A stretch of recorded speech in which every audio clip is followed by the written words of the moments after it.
Good afternoon students. आज हम मराठी की दूसरी पोयम संत वाणी पढ़ेंगे, जिसके दो पार्ट हैं। फर्स्ट अंकी अ और आ। अ है अंकिला मी दास तुझा। अंकिला मी दास तुझा म्हणजे काय?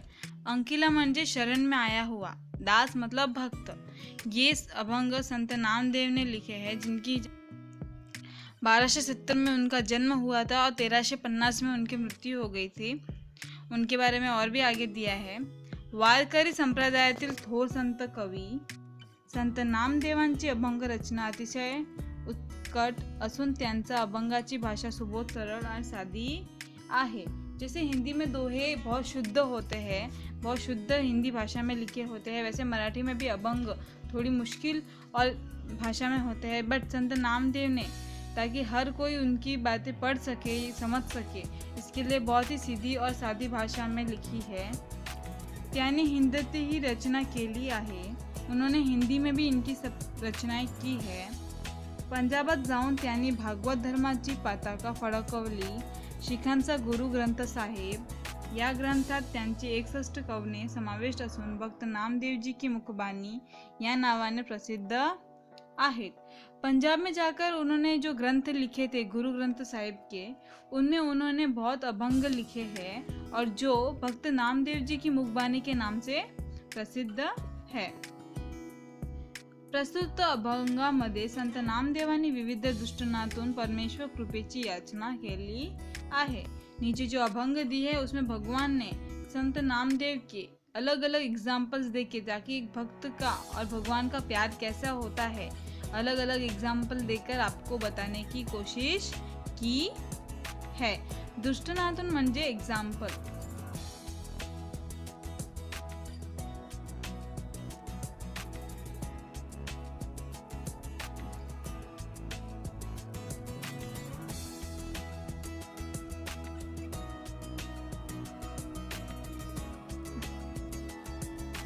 अग्नि माझी पळे वाळू, माता धावे कनवाळू। अग्नि मतलब आग, वाळू मतलब बच्चा, माता मतलब माँ और कनवाळू मतलब केयर करना। तो जब बच्चा आग की ओर भागता है तो माँ उसे तुरंत पकड़ लेती है, बहुत प्यार से, बहुत ध्यान से। इसका मतलब ये है कि माँ चाहे कितनी भी बिजी हो, पर उसका पूरा ध्यान अपने बच्चों की ओर होता है। चाहे अग्नि माझी पळे वाळू, माता धावे कनवाळू। अग्नि मतलब आग, वाळू मतलब बच्चा, माता मतलब माँ और कनवाळू मतलब केयर करना। तो जब बच्चा आग की ओर भागता है तो माँ उसे तुरंत पकड़ लेती है, बहुत प्यार से, बहुत ध्यान से। इसका मतलब ये है कि माँ चाहे कितनी भी बिजी हो, पर उसका पूरा ध्यान अपने बच्चों की ओर होता है। चाहे वो कितनी भी कुछ भी कर रही हो, पर उसकी हमेशा उसका ध्यान, उसका अटेंशन अपने बच्चों के ओर होता है। तो अग्नि माझी पळे वालू, जो जैसे ही वो बच्चा आग की तरफ भागता है तो माँ अपने सारे काम छोड़कर उसे बचाने चली जाती है।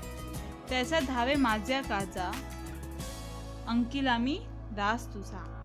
वैसे ही संत नामदेव भगवान से प्रार्थना कर रहे हैं कि जब मैं किसी मुश्किल में हूँ या मुझे कोई परेशानी है, तो आप अपना सारा काम छोड़कर, सब कुछ छोड़कर मेरी रक्षा करने आ जाए।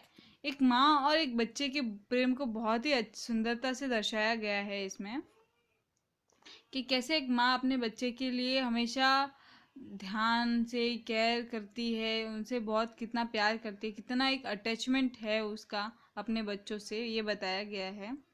और वैसे ही एक भगवान और भक्त का अटैचमेंट होता है। सवेंची झेपावे पक्षिणी, पिली पडतांची धरणी। सवेंची म्हणजे काय? सवेंची म्हणजे जो बच्चे होते हैं चिड़िया के या किसी भी बर्ड्स के, फीमेल बर्ड्स। झेपावे पक्षिणी, पिली पडतांची धरणी। तो इसमें बोला है कि पक्षी, जब चिड़िया के छोटे छोटे बच्चे जब घोंसले में होते हैं तो तुरंत उड़ना नहीं सीखते, तो उन्हें बहुत टाइम लगता है उड़ने के लिए। तब तक उसकी माँ आकाश में जाकर उनके लिए खाना ले आती है। पर जैसे ही वो बर्ड्स उड़ने और किसी चीज़ के लिए कोशिश करते हैं, नीचे गिरते हैं, तो उनके नीचे गिरने से पहले ही माँ उनको संभालने आ जाती है, चाहे वो कितनी भी दूर क्यों ना हो। तो वो एक अटैचमेंट होता है उनका अपने बच्चों के लिए कि वो बच्चे चाहे कितनी भी मुश्किल में आ जाए तो माँ उन्हें बचाने आ ही जाती है। भूकेले ते वस्त्रावे धेनु हुम्रत धावे। भूकेले मतलब भूखा, वस्त्रावे मतलब गाय का बच्चा। गाय के बच्चे को मराठी में वासरू कहा जाता है। तो जब एक गाय के बच्चे को भूख लगती है तो उसकी माँ चाहे उससे कितनी दूर क्यों ना हो, मतलब वो कहीं गई हो, तो अपने बच्चे की आवाज़ सुनकर तुरंत ही भागी आती है। धेनु मतलब गाय। तो इसमें बताया गया है कि एक बच्चा चाहे कितना भी भूखा हो, प्यासा हो, तो उसकी माँ को उसकी दिल की बातें, उसके एक अटैचमेंट जो होता है एक माँ और बच्चे में, तो वो माँ समझ जाती है। तो जैसे ही वो बच्चा बुलाता है तो माँ उसे भागते हुए उसके पास आ जाती। वणवा लाग लासी वणी, पारस चिंतित हरनी। भी वजह से जंगलों में आग लग जाती है तो पारस पारस पारस मतलब हिरनी का बच्चा। तो बताया गया है कि जब जंगल में आग लग जाती है तो उसकी माँ सबसे ज़्यादा परेशान खुद से जान से लेकर अपने बच्चों के लिए होती है कि वो कैसा है, वो कहाँ है, उसे बचाने की हर कोशिश करती है। तो वैसे ही संत नामदेव भी भगवान से प्रार्थना कर रहे हैं कि जब भी मैं किसी भी मुश्किल में हूँ, जब भी मैं परेशान हूँ, जब भी मुझे आपकी ज़रूरत हो, तब आप अपने सारे काम छोड़कर मुझे मिलने आ जाए। नामा म्हणे मेघा जैसा, विनवितो चातक तैसा। चातक ये इमेजिनरी बर्ड है जो आज तक किसी ने देखा नहीं है, बट कहा जाता है कि ये पक्षी पूरे साल बारिश की कुछ बूंदों का वेट करता है। ये कुछ बूंदों में ही अपने साल भर की प्यास बुझा लेता है।